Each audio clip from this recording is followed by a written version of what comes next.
Guys, di Korea siapa sangka ya, ternyata di balik glamornya dunia idol, ada ratusan keluarga yang kehilangan ratusan juta rupiah gara-gara penipuan akademi K-pop. Bukan cuma 1-2 kasus ya guys ya, tapi fenomena yang diam-diam terus terjadi sampai sekarang. Bagian besar dari mereka tuh ya guys ya, tergiur sama janji-janji yang diberikan sama akademinya gitu ya. Misalnya aja ya, mereka akan dilatih secara langsung sama mantan idol gitu. Ataupun mereka punya peluang audisi di agensi yang besar gitu ya. Kalau misalnya pun mereka pakai paket yang premium, mereka bisa dapat jaminan debut gitu guys. Mereka itu bahkan rela sampai nabung bertahun-tahun, jual aset, pinjaman ya, demi untuk masuk akademi ini gitu guys, yang nilainya itu ya kadang tuh bisa sampai setara S1 di luar negeri gitu. Nah, setelah gabung ya guys ya, peserta itu nggak cuma diminta untuk bayar pendaftaran doang guys, tapi ada biaya-biaya tambahan lainnya lagi gitu ya. Misalnya aja kayak pembuatan professional profile picture, ataupun music video, ataupun workshop eksklusif. Dan juga mereka diminta untuk bayar audisi khusus. Tapi kenyataannya apa? Audisi khusus yang mereka bilang dari agensi besar ternyata cuma penilaian internal dari akademi tersebut. Banyak korban baru sadar setelah berbulan-bulan mereka latihan gitu. Ternyata peluang debut adalah janji kosong. Seringkali perjanjian mereka tuh berisi klausul-klausul yang sepihak gitu ya. Misalnya aja nggak ada refund atau tanggung jawab sepenuhnya ditanggung oleh peserta gitu ya.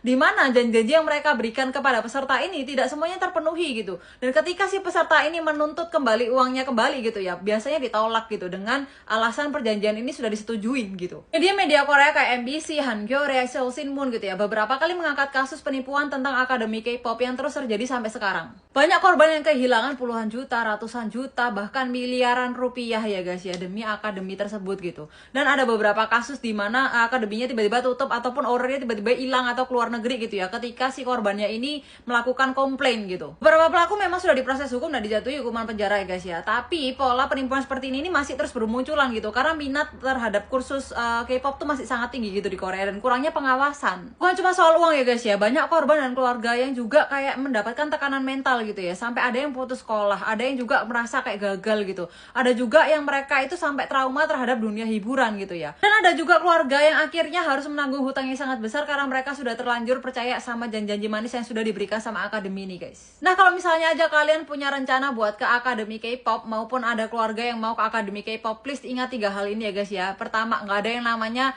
ceritanya itu debut instan tuh, nggak ada ya guys ya. Terus yang kedua, cek harga dan juga reputasi dari akademi itu ya guys ya. Terus yang ketiga, baca kontrak dengan sangat teliti. Nah, menurut kalian ya guys ya, kenapa sih kok masih banyak orang yang kayak mengambil resiko yang besar gitu ya demi mimpinya menjadi idol gitu? Dan kalian pernah nggak ya punya pengalaman tentang penipuan gitu ya? Please komen di bawah. Segitu dulu video hari ini, see you in the next video.